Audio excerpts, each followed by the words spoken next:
Hello, Tuni Cookie News in Vezose, Nabonta Vinlem Navin, Tuni, that 8 February 2026, Sunday ni ahita in, Tunin Zong, Igam Sung, Inam Sung Din Mun Ho, in Say Huitin, MITE Pin, Current Affair Ho Zong, Nindong of Vin, Hitchi Ho Hi Hap the Kit Ting Le, Igam Sung, Inam Sung Boyna, a Hung Tip Lang, Deu Ting Le, Hin Say Deu Hin Tin. Ngaji chu igam sung boy na si sa mi pi kiven ding dan le inam pi dam thaina ding ngai to na thu ki phong ho jing jong hi ki phong zo man lo a hi za chu karan affair lang ho hi ahung kim boy pi man po in hi ji chun hap takit lang inanga di vin kanam me te ho kain ti min tu ni a thu so kim ho jong chu ka velo chun litan gam sunga Zukham mi thumin Amy gol hang khat ana phin je wa Amy gol hang pan athi ma pha na chu ana je men a hi la kha na su hla jeng dan a hin na kha gu hu na su kha dan a hi in hi chi pha na chu nga a u nu ale nga a u pa hi hung wa hi ta chu ina hi tauna a hin nei vin a hi lawa hi le ama ho hin athil dan ho ain savin khutla na chunga hi chamna khat sim ding ki ho to na ding ho hi headman ho ko ma til hen hausau ko ma hi ain sei pha no wa hi ta chu anakim mu to dinga anaki ho na wa tunia chu ki mu to dinga hongvin a hi le I chan ham khat ki ho khil je in boy na sangta ahung umi ti litan boy na ho jong chu in head de ni cho jong neu cha in sei ten update in bolo hitin chole KZC in jong mi pi MITE gama kuki mi pi ho MITE gam chon lut lo lai dingin thu phon a hin bol luvi ti ho jong mu a hi in mi che ho chungchang in seitin chole pu mark haukip ama jong hi case tha khat apan lut ki nuvin jing ni kho tiang Lhen ama chungchang jong ki sei ding a hi ti ho jong mu a hi in aban bana igam sung inam sunga thu phon cha chom chom ho jong omin hi chi ho jong hi hin velo hen hi chi I topic ngova ilut masangovin kanam te ho tu a hi het diwa thupo neu cha kanei nomin mi tampi hin kuki cha ten tu a hi I Tobanga pan kila jong le I ma cha hi thei ta pon te a hi lawa hi le tu a hi hita hi ipan nova hi le I political movement jong ki chai hi in kimudinga jong anakita asan lo pi ti ho hi tampi igel lovin ahin la hi chiwa ko na hi ikigel tha deu deisa na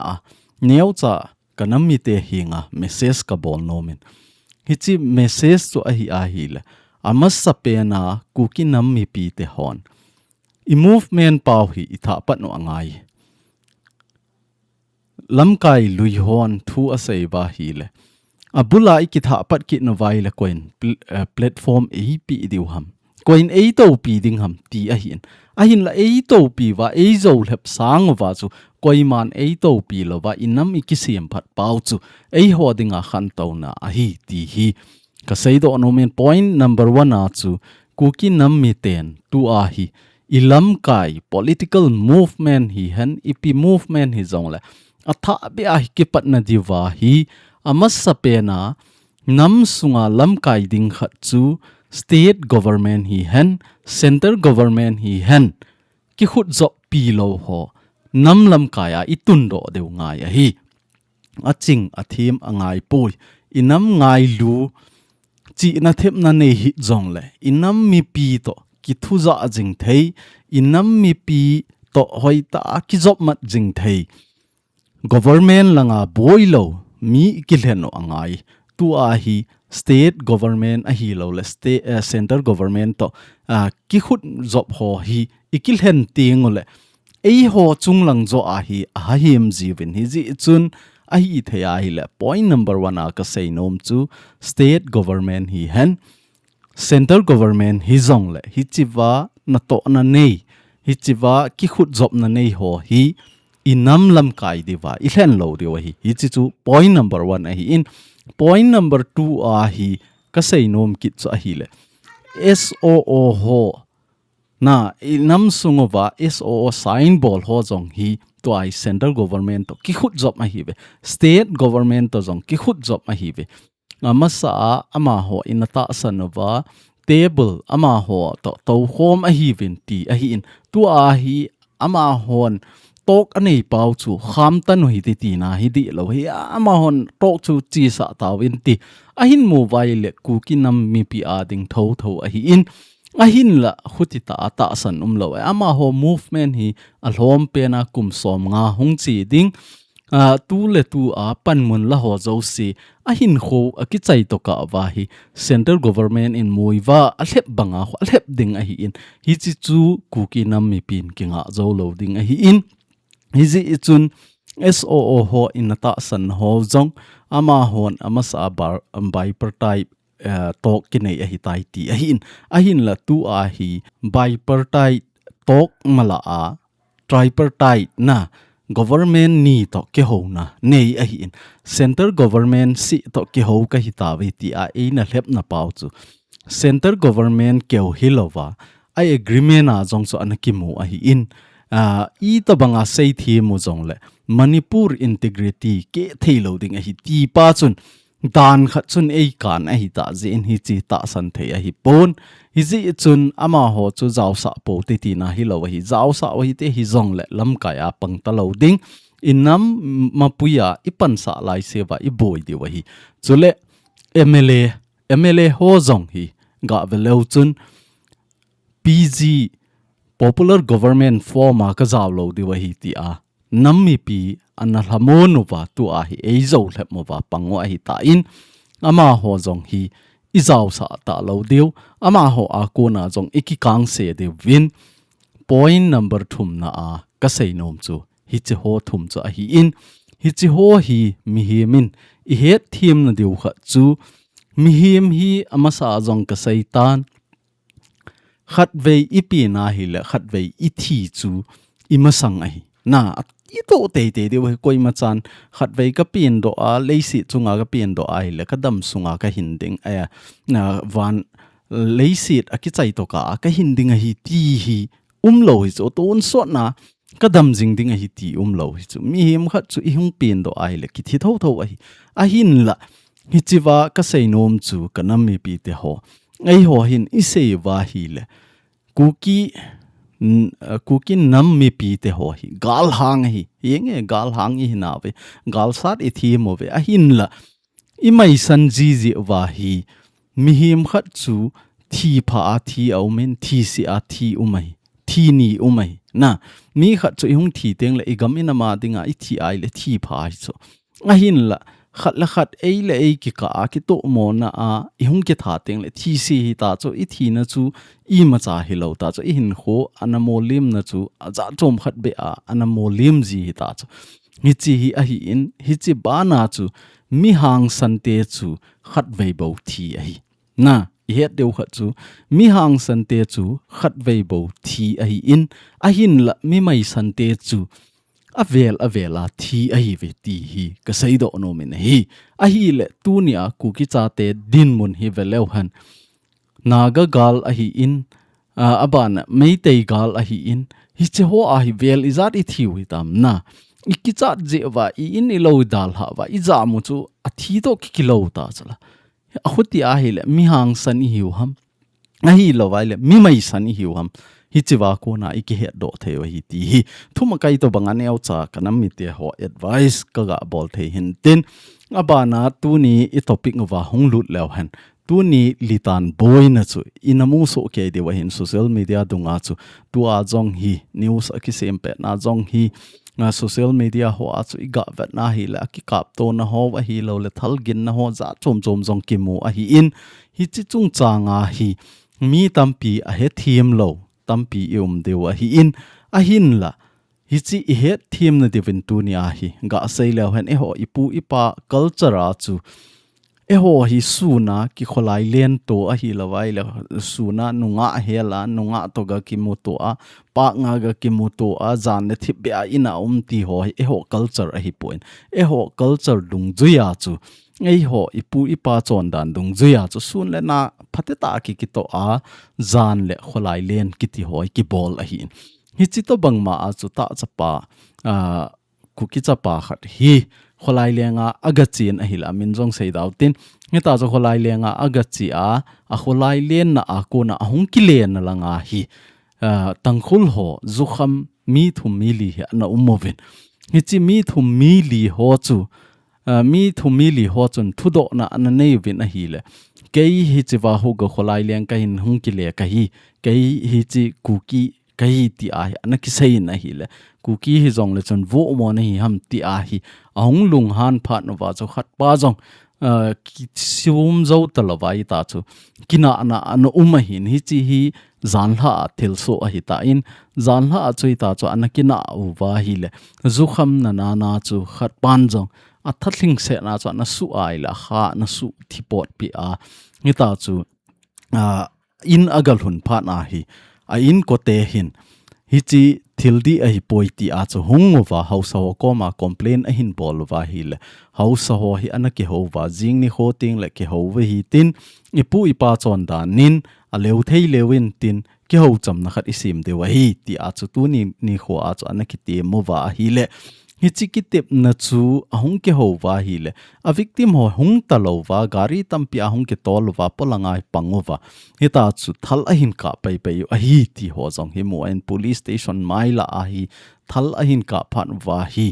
nga na jam che wa hi ta chu boy na hi aban ban ahung so sanga tu a jong hi thu a ki za da na chu a hi le I am ho hi tampi thal a hin ki choi win litan komla a hi adim se ta ve ti ho jong mo a hi in phamo ki sale jengin a hin la mi khen khat in social media ja chum chum mang cha a masang lai video ho po in posi win litan lang del ding in ka hungu ve ti a thal ho aza ja hin so ki tain hi chu ho hi thilpha a hi po in tu le tu a Aima ichi a hi jong le thip be a chi ngai a hi in khuti lowa mi so san na ding thei mi phindo thei na ding bowa social media hi ta iman cha wa hi le inam sungin ha sat na atu na bana chung nung zo a ha sat na ito be be de wa hi ti jong hi mu a hi ni chi chung changa hi litan sarai khong village authority hon jong thu so patita hin bol ven hi chi jong hi in mu so ke de social media ho achu in mu de ga ta sanin tu a ka sai ho zo si chu hi chi wa hi kizi so ke a hi in hi ta chu hem kho thang bai te ti a hin hi chi a kona ama thil so je a jong hi chi chan ge hung hlung do a hi in hi chi thil niau cha hi bovin khatla khat ki ka a kina na hi na hin la tu lai manipur sentiment asan dan hi thil khat ahung uma hi le akoya koi jong hin ama community a hin kila ji ting la hin thu hi niau cha khat na chai thei ho jong hi len ta hung so pai jing ji a hi ni ji chun kanam mi te ho ching thei hi tin i khosa naw za chom chom umin in zawai seima bangwa tu a jong hi thil i bol khiel wa hi le MITE gala in le lo ihin dal ha ban wa jong hi ihin dal ha deu tam piam na lai hi azi chu se ikingai povin mun khana chen khom ding na mun khana chen khom ding tam pi chen khom ding ti wa hi jong le tu ni chan ge a koiman ki bol zo lo a hi in koiman i bol povin koima i ki thunun di povin hi ji chun hi chi khoniau cha tam pi ki na lai a hi ni ho jong hi i chan ge a gen thei ha san na hin to ding ham ti hi lamkai hon a pha chenga hi a ge lova tu ni a jong hi i chan ham khat kiniau sa ta chamna ki sim jeng a hi in a hin la hi cho chu ki gel hi han lang ema na chi ki gel ta hen lang hi le na sata boina i to de wa hi chin na chung cho na chu KSO Ukhur district hon jong press release a hin bol ven hi chawa jong hi nasata dem na a bol vin mi thisan khat a ki so ta ji chun pan akila in a hin la hi chi chan lom hlung dinga hi to gon a hung jeng pai thim mo ka chan vi ti a jong hi thal kil ha na chung changa thim mo a chan na thu ho jong KSO a kona kimu a hi ti jong chu neu cha iga phon theu hin tin tu hin KZC ho press release ga vekit lauhan KZC hon zong tu so ahin bol na wa hi tu le tu din mona hi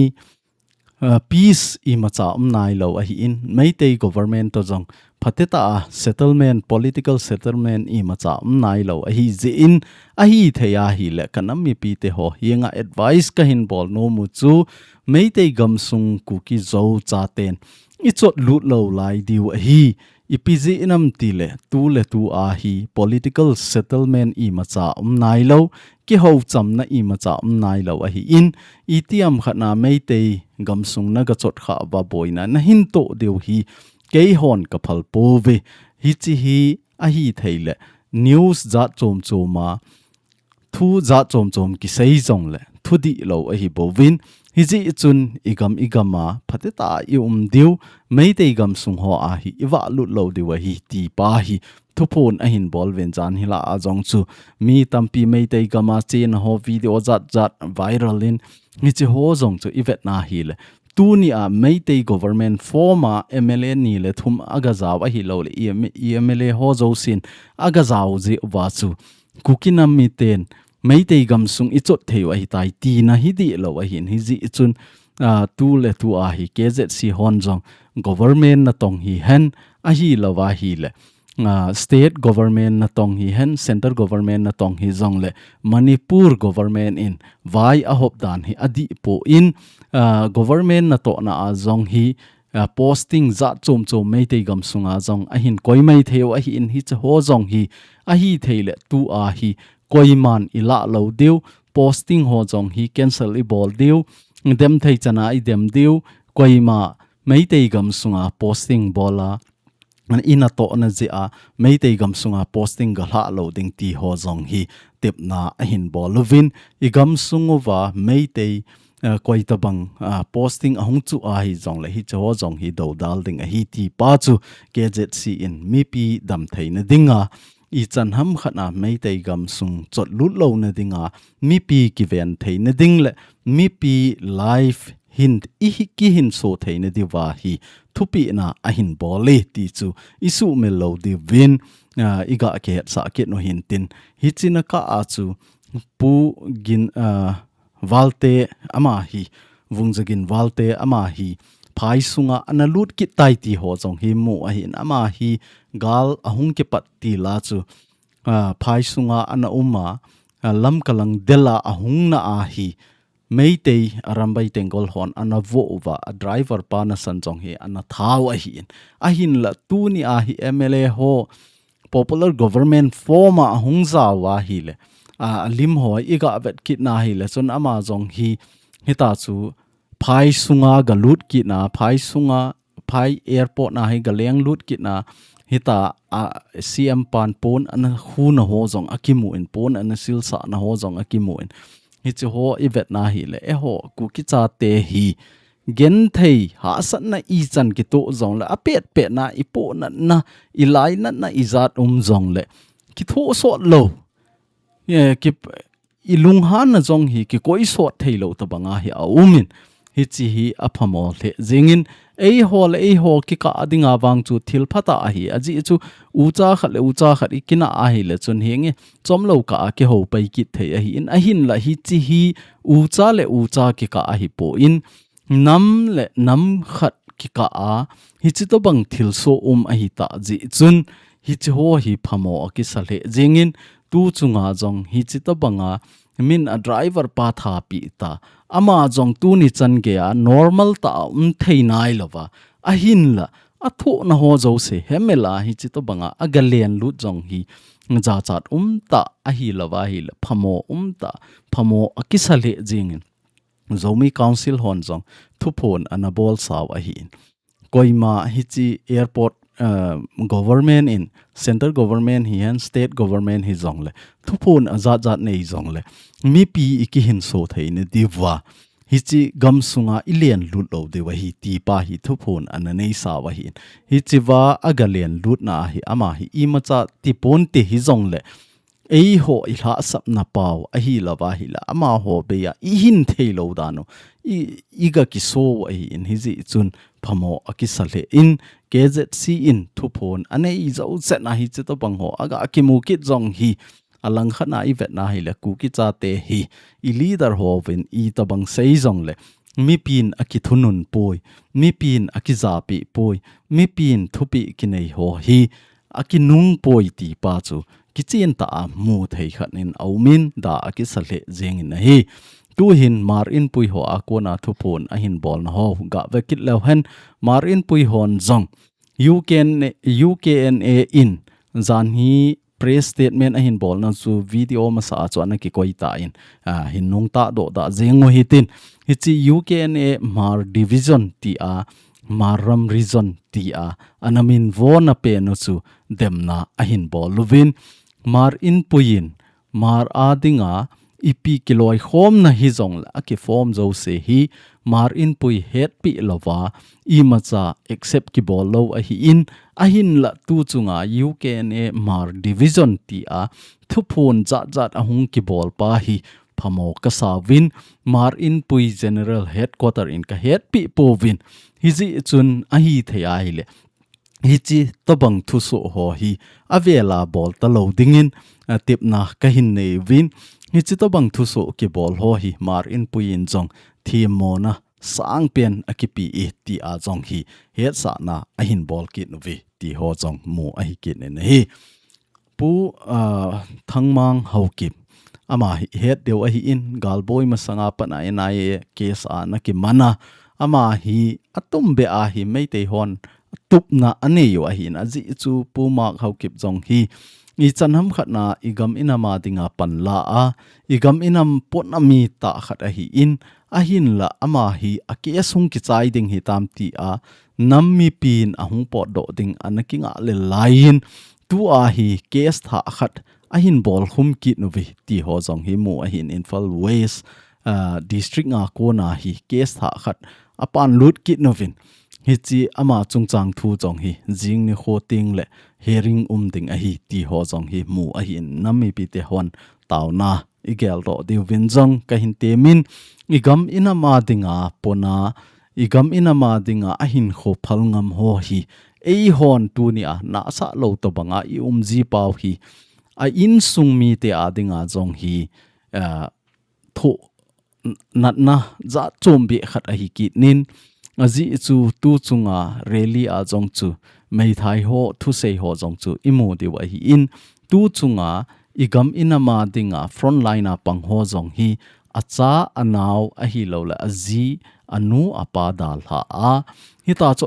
igam inama dinga ki pedo a hi in ahin la ei hon hi chi igam inama dinga ama ho panla na ho iga het pi ji lo ho a hi lo le igam inama dinga pang ho mi pin na sa lo chakhatna iga koizi pa ho hi phamo akisale jeng ji in hiji chun ahi THEI le kana mi te ho igam sung inam sunga hi leader hoi leader pha kimungi iti ba hi le leader igam inam ngai lu a ahin khophal ngama panhin la ho hi iti to sot ding ham ti pa hi igel thiemo wa hi le chun leader hoi ta hung pot na lai ding hi ti jong hi avela iga phone te ki no hin tin a chaina ding in WKZIC ho thu phone ga velo hen hi chiwa hi WKZIC hon ipilung tup aneyu wa hi chi to bang thu aso ham ti wang hi aki hapon hi jong le hi chiwa athuji ho hi ina simso ke ta deukata sanin pu thangboy president KNFP le pnem cha kip gen deputy CM amani le khathotna abol wa hi in asaina wa chu a hi le deal su a tauna ti a hin hi chi deal su a tauna anei na ho hi ipi lung agel ham a hi lo le inam sunga traitor ho jong hi kipa cha tu jing ding hitam a hi lo le inam sunga hita thilphalo bol ho jong hi adem ta sanga hi pa cha na ne ya ho hi kineu sa jeng de hom a hi lo le thing noi noya hi ikun kun jeng wa hi le inam pi iti a khang do ding ham ti hi nammi pi te ho ka question no me na hi izi chun inam sunga hi koi I to banga thu ne hen lang hat jong le avom chu avom hi iti deu quay ham khat chu vai chat de du han lang mi mo de du zong le igam inama dinga pangho hi noisi lova ki choi san jo ding asan chu asan hi ti a kang chu kang hi ti pai isei ngam to ka wa igam sung wa ki to na lo ding a hi tu ni a hi chi to bang thu so ki bol ho zong hi ivet na hi le mi pi ding a wang an na le jingin hi zong le igam inam phat theine dinga pan a hin la zong hin tin tu ni a news ho za chom ho zong chu ivet na hi le mei te gam sunga zong hi mei te ho hi na sata ki got na anei dan no hi in zan la ki phin na ho zong chu i movin mi tampi chu chan pur gam sunga honglut dinga ki phin na ananei na ho wa zong hi commando le Assam rifle ho ki thu a hi operation anabolovin a hi le ichi operation abol na wa hi mi nga lang thingnoi anamando vin ichi thingnoi ki mando ho hi pripak KYKL UNLF ti ho loi hi mi nga lang anamando vin thal puma anamando ki viti ho zong hi mu a hi in mun khat si se a amat no wang a hi pon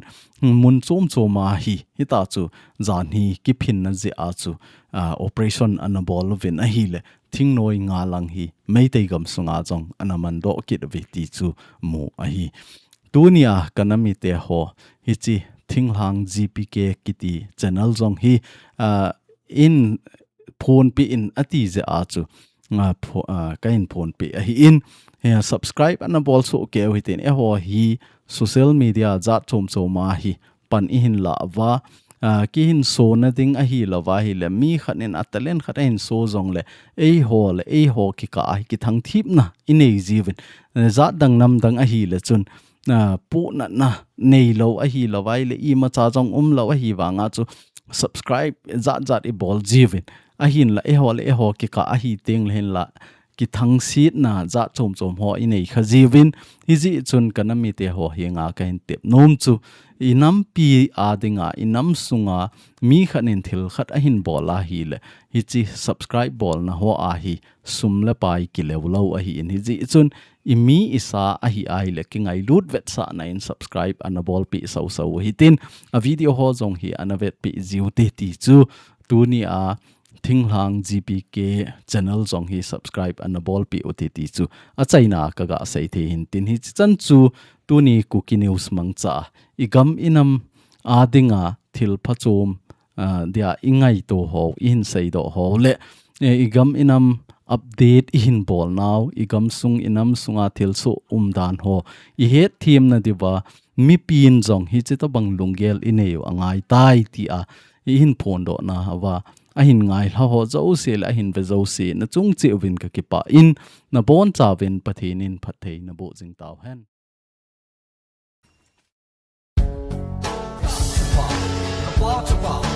Kuki-Zo